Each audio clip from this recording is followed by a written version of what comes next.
Salve galera! Hoje nós vamos falar um pouquinho a respeito de uma decisão bastante polêmica do STJ que concedeu a soltura a um traficante que transportava 826 quilos de cocaína. Eu sou o professor Guilherme Rezende, eu sou promotor de justiça no estado do Paraná e professor aqui no Estratégia Carreira Jurídica e quero convidar vocês a seguirem o canal do Estratégia Carreira Jurídica e ativar o sininho para novas notificações. Galera, o caso é bastante polêmico porque envolveu aí a concessão de liberdade a uma pessoa que estava transportando uma enorme quantidade de cocaína em meio a uma carga lista de polenta. A decisão foi proferida pelo magistrado em primeira instância, ao que consta foi mantida pelo STJ sob o argumento de que não existia gravidade suficiente para a manutenção da prisão. A partir dessa decisão, nós vamos trabalhar alguns conceitos da lei de drogas e depois alguns conceitos sobre prisão preventiva para finalizar aí com alguns argumentos para justificar que esta prisão aparentemente é necessária. E a gente começa então falando um pouquinho sobre a lei de drogas. A lei de drogas ela vai trazer dentre os crimes, algumas infrações penais que simplesmente fazem referência à droga, sem, no entanto, conceituar, sem, no entanto, trazer para nós uma relação das substâncias que são consideradas como droga. Trata-se de norma penal em branco, cuja complementação fica a cargo de um ato do Poder Executivo, que atualmente é a Portaria 344 da Secretaria de Vigilância Sanitária da Anvisa. Lá nós teremos a relação de todas as substâncias que são consideradas como droga, e a cocaína está prevista dentre uma destas substâncias. O artigo 33 da Lei de Drogas é um tipo misto alternativo, o que significa que, ocorrendo qualquer um daqueles verbos núcleos que estão narrados lá no artigo 33, e desde que demonstrado que ele foi praticado num contexto em que a droga destinava-se à entrega ao consumo de terceiros e não para uso, para consumo próprio, fica caracterizado o crime de tráfico de drogas. E vamos aqui para um detalhe importante. O artigo 28, parágrafo 2º da Lei de Drogas vai trazer um critério para que o juiz utilize ao fazer a diferenciação entre o usuário e o traficante. Enquanto o usuário previsto lá no artigo 28 tem a droga para o seu próprio consumo, o traficante tem a droga para finalidade diversa do consumo, ou seja, para a entrega ao consumo de terceiros. E mais ainda, não há necessidade de que haja finalidade mercantil que aguarda o transporte, o armazenamento, o ter em depósito se dê mediante uma contraprestação em dinheiro, algo que remunere a pessoa que está praticando algum daqueles verbos núcleo do tipo. No caso concreto, estes 832 quilos de cocaína evidentemente se destinavam à entrega ao consumo de terceiros. E o motorista mencionou que ganharia a quantidade de R$15 mil para levar esse entorpecente de Londrina, estado do Paraná, até Diadema, o estado de São Paulo. Desta forma, resta perfeitamente caracterizado o crime de tráfico de drogas. Agora a gente passa a análise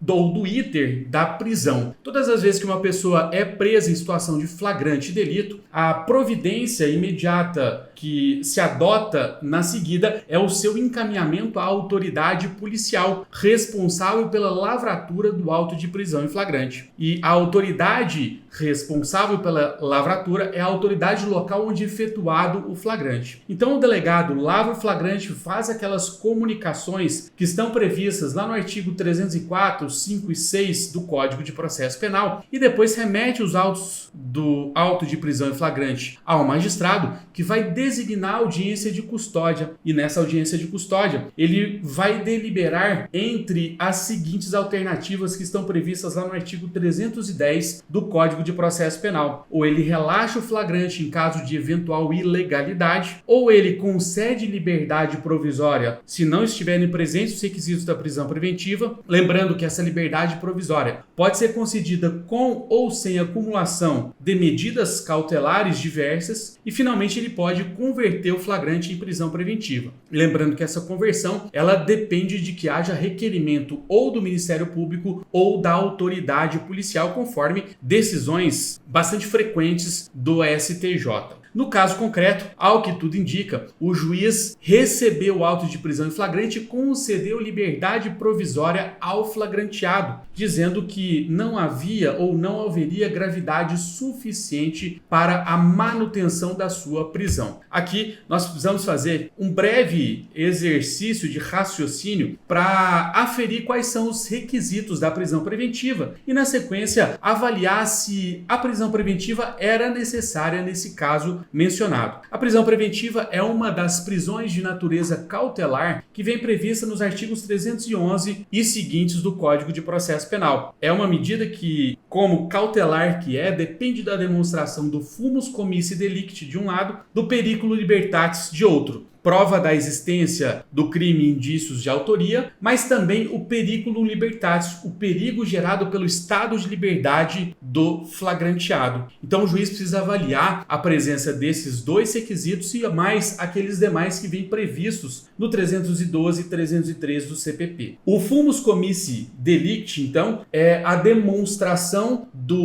da existência do crime e dos indícios de autoria, enquanto o periculo libertatis ele é demonstrado a partir da necessidade da prisão para a garantia da ordem pública, da instrução do processo, para conveniência da instrução do processo, para a garantia da ordem econômica ou mesmo para a garantia da aplicação da lei penal. Nesse caso posto, será que a prisão se faz necessária por algum desses motivos? Vamos lá. Primeiro ponto que eu destaco é o fato de que o motorista não tem residência no distrito da culpa. Ele saiu de Londrina e aparentemente estava se deslocando até Diadema e a prisão foi efetuada lá em Ourinhos, interior do estado de São Paulo. Não há, ao que tudo indica, um vínculo dele com o distrito da culpa a ponto de que nós garantíssemos de forma absoluta que o processo seguiria o seu curso regular com a notificação do investigado, a apresentação da defesa, a realização da audiência e prolação de sentença. Lembrando aqui que se ele não for localizado para ser notificado, citado pessoalmente, cabe ao juiz suspender o processo na forma do artigo 366 do Código de Processo Penal. Então nós teríamos aqui um prejuízo evidente à aplicação da lei penal. E mais do que isso,